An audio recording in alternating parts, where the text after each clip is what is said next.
quantum gravity. The successor of scientific theories, particularly Newton's theory of gravity, led the Maurice de Laplace at the beginning of the 19th century to argue that the universe was completely replaced, believing that there should be a set of scientific laws that would allow us, at least in principle, to predict everything that would happen in the universe. The only input this law would need is the complete set of state of the universe at any one point. This is called the initial condition or the boundary condition. A boundary can mean a boundary in space or time. A boundary condition in space is the state of a universe at its outer boundary, if it has one. Based on a complete set of laws and appropriate initial or boundaries condition, Laplace believed we should be able to calculate the complete state of the universe at any time.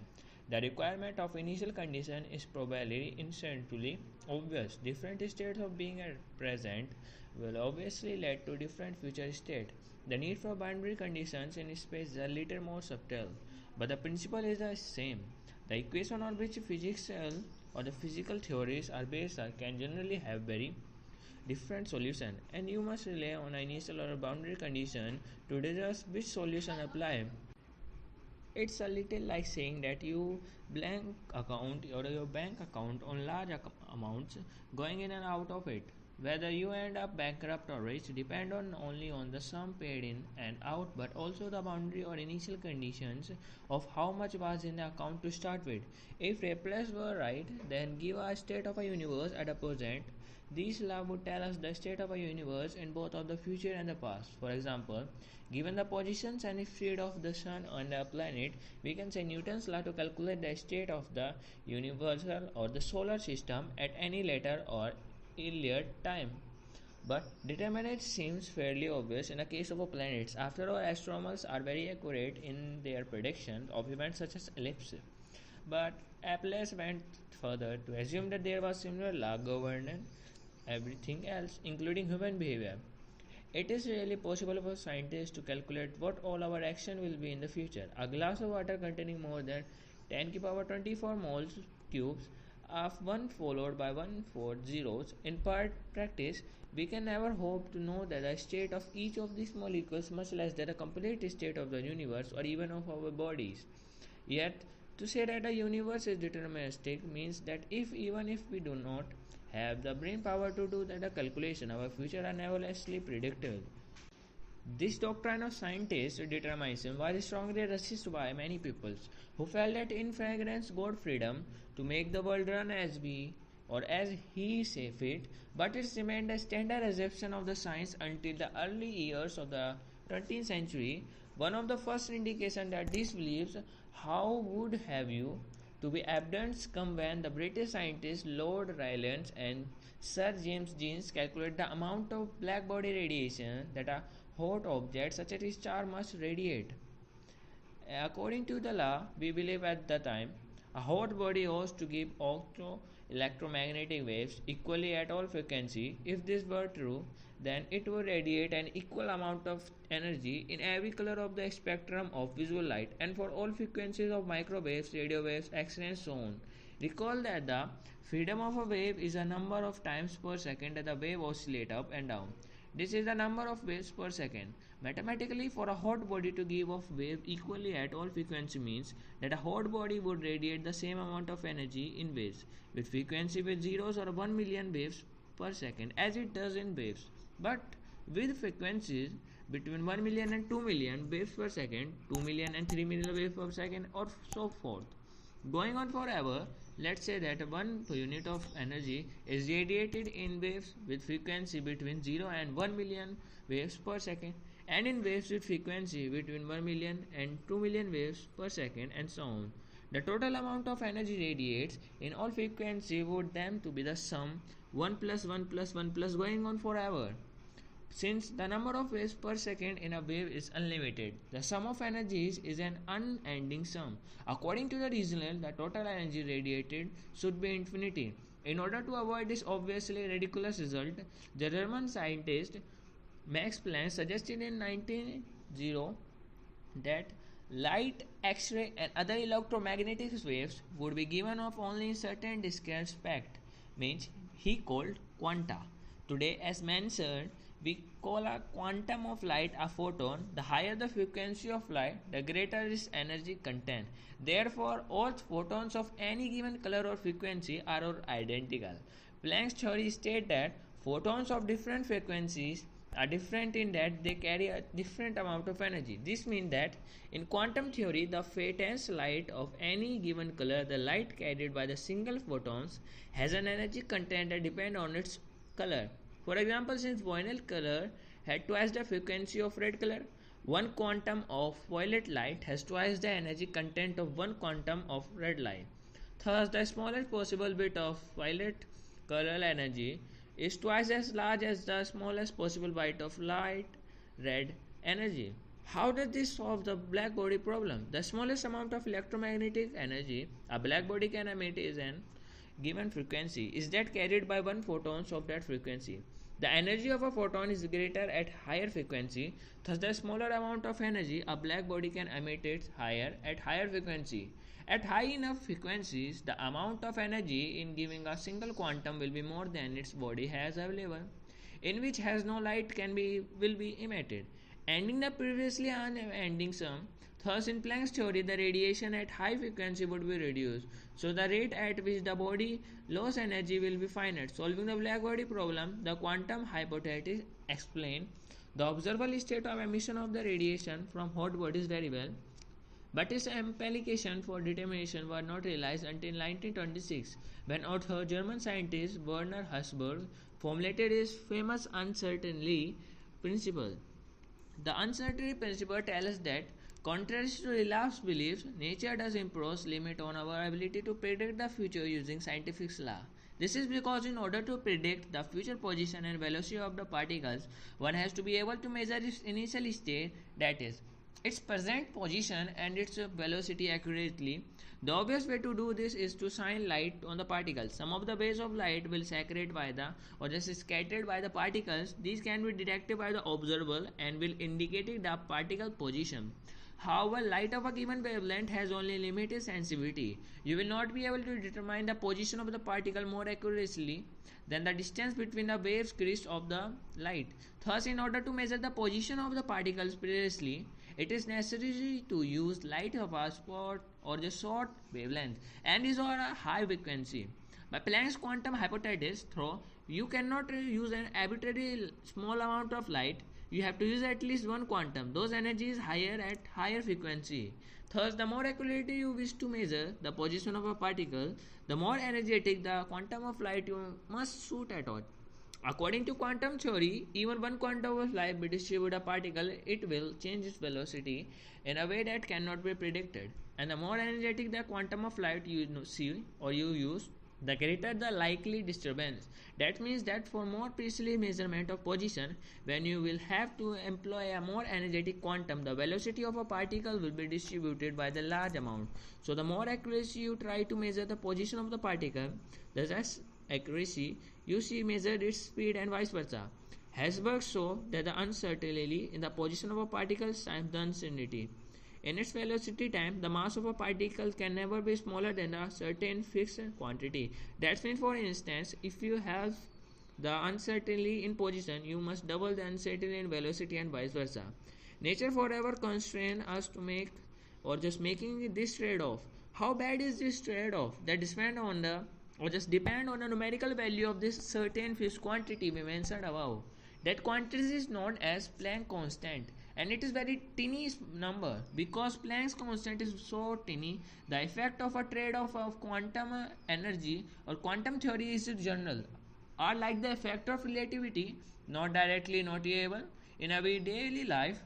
Thought quantum theory does not affect our life as the basic of such field as modern electronics. For example, if we pin out the position of a ping pong ball with a mass of 1 gram to within 1 centimeter in any direction, then we can point out the speeds to an accuracy for greater than we would ever need to know. But if we measure the position of an electron to an accuracy of roughly the confines of an atom, then we cannot know these speeds more precisely than about plus or minus 1000 km per second, which is not very precise at all. The limit indicated by the certainty principle does not depend upon when or the way in which you try to measure the position or velocity of the particles or on the type of particles. Hence, Heisenberg's uncertainty principle is a fundamental incalculable property of the world.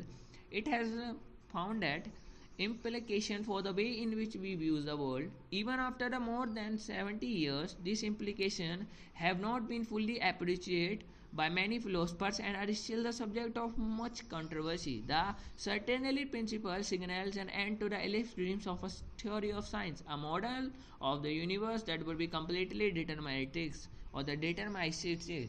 We certainly cannot predict future events exactly if we cannot even measure the present state of a universe precisely.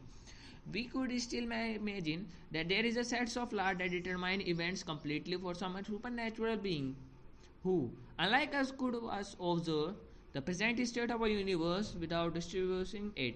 However, such models of a universe are not of much interest to us ordinary models or mortals. It seems better to employ the principle of economies such as Occam razor and cut off all the features of the theory that cannot be observed. This approach led Heisenberg, Erwin Scaliger, and Paul Dirac in 1920 to reformulate Newton's mechanism into a new theory called quantum mechanism or mechanism. Based on the uncertainty principle, in this theory, particles no longer have a separate, well-defined position and velocity. Instead, they have a quantum state, which was a combination of position and velocity defined only with the limits of uncertainty principle. One of the revolutionary principles of the quantum mechanism is that it does not predict a single definite result for an observer. Instead, it predicts a number or just predict a number of different possible outcomes and tell us how likely each of these is. That is, it's true. If you made the same measurement on a large scale or the large number of similar systems, each of which starts from in the same way, we would find that the result of the measurement will be A in a certain number of cases, B in a certain number or the different numbers, and so on. We could predict the approximate or the approximate numbers of times that the result would be A or B, but you could not predict the specific result of an individual measurement. For instance, imagine you toss a dart towards a task board. According to classical theories, that is, the old non-quantum theories, the dart will either hit the bullseye or it will miss it. And if you know the velocity of the dart when you toss it, the pull of a velocity and other such factor, you will be able to calculate whether it will hit or miss. But quantum theory tells us this is wrong, that you cannot say it for certain instant. According to quantum theory, there is a certain probability that the dart will hit the bullseye and also a non-zero possibility that it will land on any other given area of the ground. Given an object as large as a dart, if the classical theory, in this case Newton, says that a dart will hit the bullseye, then you will be safe in assuming it will at least the chance that it would not, according to quantum theory, are so small that if you went on tossing the dart in exactly the same manner until the end of a universe, it is probable that you will still never observe the dart missing its target. But on the atomic scale, matters are different. A dart made up of single atom might have 90% probability of hitting the bullseye with a 5% chance of hitting, whereas on a board, another 5% chance of missing it completely. You cannot say in advance which of these will be one. All you can say that if you repeat the experiment many times, you can just expect that on average 90 times out of the even 100 times you repeat the experiment, the dart will hit the bullseye. The quantum mechanism therefore introduces an unavoidable element of unpredictability or randomness into science. Einstein objects to this very strongly, despite the important role he had played in the development of this idea. In fact, he was awarded the Nobel Prize for his contribution to quantum theory. Nevertheless, he never accepted that a universe was governed by chance. His feeling was summed up in his famous statement, God does not play dice. The test of a scientific theory, as we have said, it is the ability to predict the results of an experiment. Quantum theory limits our ability. Does it mean quantum theory limits science? If science is to be progressed, the way we carry it on must be directed by nature. In this case, nature requires that we refine what we mean by prediction.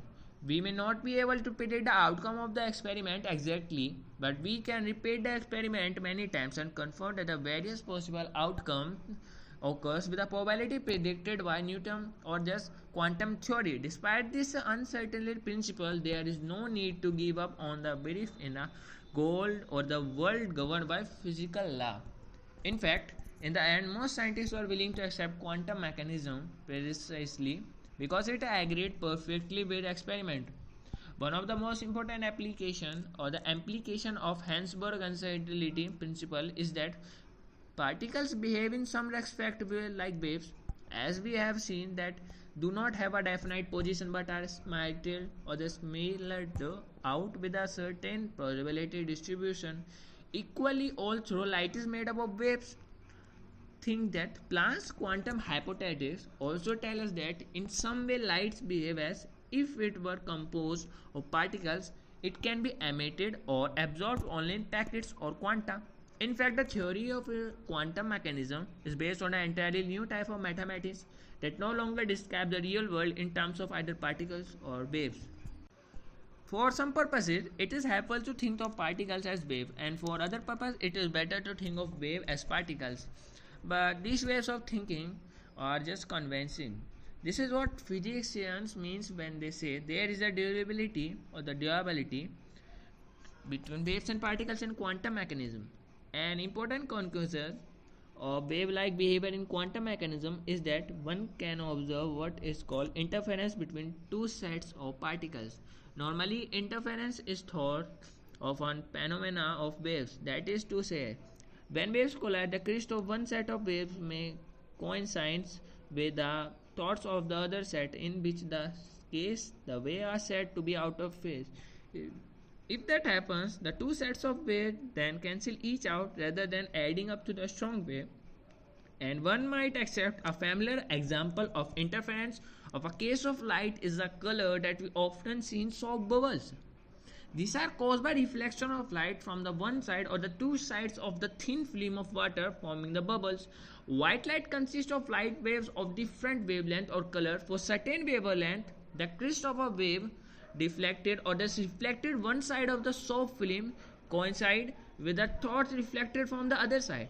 The colors corresponding to these wavelengths are absent from the reflected light, which therefore appear to be colored. But quantum theory tells us that interference or just interference can also occur from particles because of the durability introduced by the quantum mechanism. A famous example is the so-called Two-Slit Experiment. Imagine a partition or the partition, a thin wall with two narrow plates parallel sit in it. Before we consider that what happens when particles are sent through these sides, let us examine that what happens when light is shined on them. One side of the partition, or you place a source of light of a particular color, that is a particular wavelength, most of the light will hit the partition, but a small amount will go through the slits. Now suppose you place a screen on the far side of a partition from the light. Any point on that screen will receive wave from both sides. However, in general, the distance light has to be traveled from the light source to the point via on the slot will be different than from the light traveling via in the other side. Since the distance traveled is different. Since the distance traveled different, the waves from the two slides will not be phased with each other when they are arrive at a point. In some places, the throat from one wave will collide or just coincide with the crest from the other throw, forming one wave will collide or the coincide with the crest from the other, and the wave will cancel each out. In other places, the crest and trough will coincide and wave will reinforce each other, and in most places the situation will be somewhere in between. The result is the characteristic patterns of dark and light. The remarkable thing is that you get exactly the same kind of pattern if you replace the source of light by the source of particles, such as electrons that have a definite speed. According to quantum theory, if the electron has a definite speed, the corresponding matter waves at a definite wavelength. Suppose you have only one side and start firing electrons at a partition. Most of the electrons will be stopped by the partition, but some will go through the slide and make it to the skin on the other side. It might seem logical to assume that opening a second slit in a partition would simply increase the number of electrons hitting each point on the skin. But if you open the second slit, the number of electrons hitting the skin increases at some point and decreases at other. But as if the electrons are interfering as waves do, rather than nothing else acting as a particle. Now imagine sending an electron through the slits one at a time. Is there any still interference? One might accept each electron to pass through one slit or the other doing away for the interference pattern. In reality, however, even when the electrons are sent through one at one time, the interference pattern still appears. Each electron therefore must be passing through both slits at the same time and interfering with itself.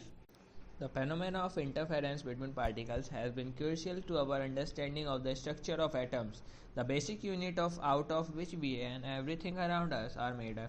In earlier 20th century, it was thought that atom was rather like the planet orbiting the sun with electrons, particles of negative electricity orbiting around a central nucleus which carry positive electricity. The attraction between the positive and negative activity or just electricity was supposed to keep the electrons in their orbits in the same way that the gravitational attraction between the sun and the planets keeps the planet in their orbits. The trouble with this was that a classical class of mechanism and electricity before quantum mechanism predicted that the electron orbiting in this manner would give off radiation. This would cause them to lose energy and thus spiral inward until they collide with the nucleus. This would mean that the atoms and the needed all matter should rapidly collapse to the state of very high density, which obviously does not happen. The Danish scientist Niels Bohr found a partial or the partial solution to this solution in 1913. The solution of the problem, he suggested that perhaps the electrons were not able to orbit at just a distance from the central nucleus but rather could orbit only at certain specified distance. Supposing that only one or two electrons could orbit at any one of these specified distance would solve the problem of this collapse, because when the limited number of inner orbits were full, the electron could not spiral in any further. This model explained quite well the structure of the simplest atom, hydrogen, which has only one electron orbiting around the nucleus.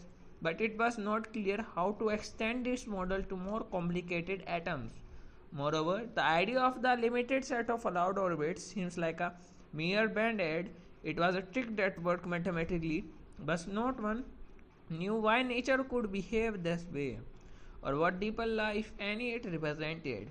The new theory of quantum mechanism resolves this difficulty. It's revealed that an electron orbiting around a nucleus could be thought of as waves with a wavelength that depend on its velocity. Imagine this wave was circling the nucleus at a specific distance. As Bohr has postulated, for centered or the certain orbits, the circumference of the orbit would represent or thus correspond to the whole number of wavelength of the electrons. For these orbits, the wave crest could be in the same position each time round, so the wave would interforce each other. This orbit could correspond to Bohr's allowed orbit. However, for orbits whose length were not the whole number of wavelength, each wave crest could just eventually be cancelled out by the troughs as the electron went around. This orbiting would not be allowed. Bohr's law of allowance and the forbidden orbit now had an explanation. The nice way of visualization the wave particles durability is so-called sum over historia introduction by the American scientist Richard Federal.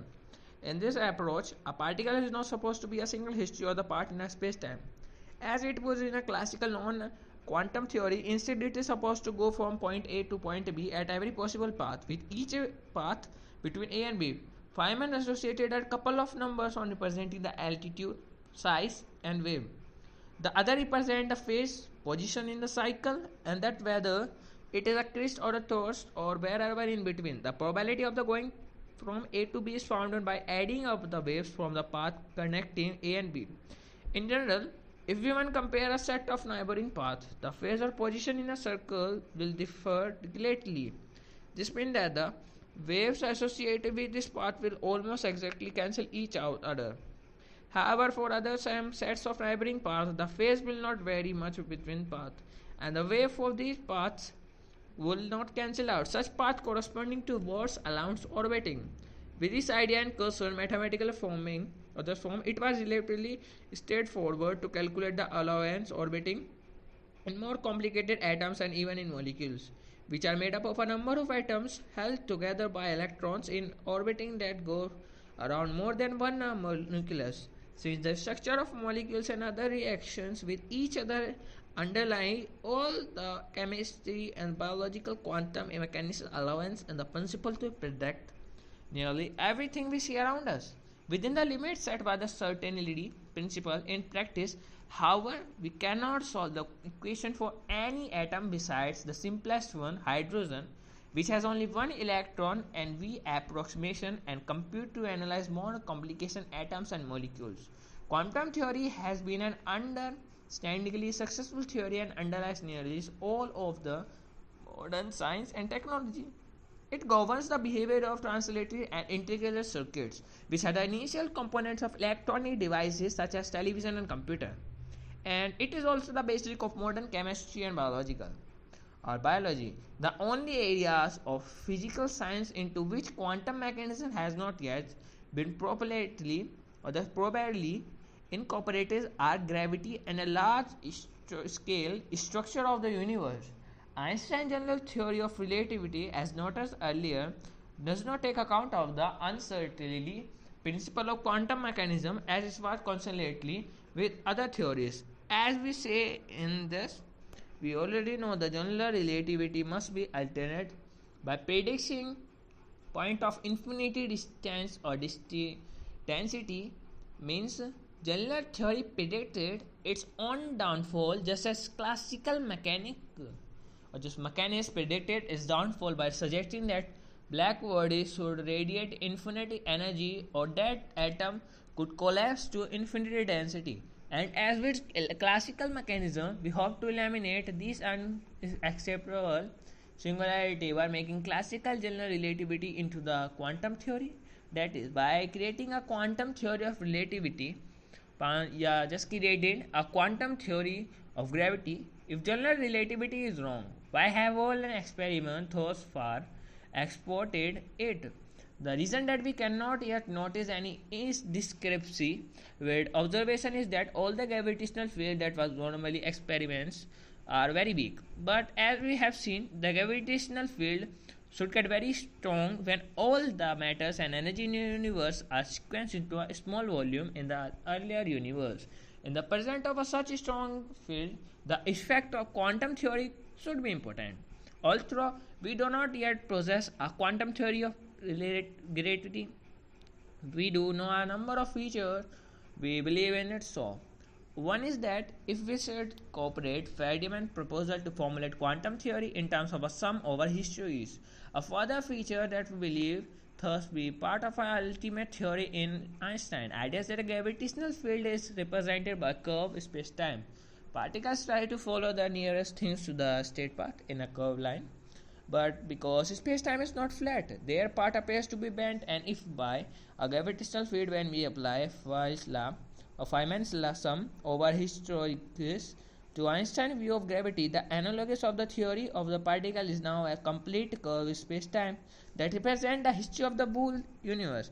In the classical theory of gravity, there are only two possible ways the universe can behave. Either its existence or just exists as an infinity time, or else it had a beginning at a singularity as some finite time in the past. For reasons we discussed earlier, we believe that the universe has no existence or existed forever. Yet, if the had a beginning according to classical general relativity, in order to know why solution of Einstein equation describe our universe, we must know its initial state, that is, exactly how the universe began.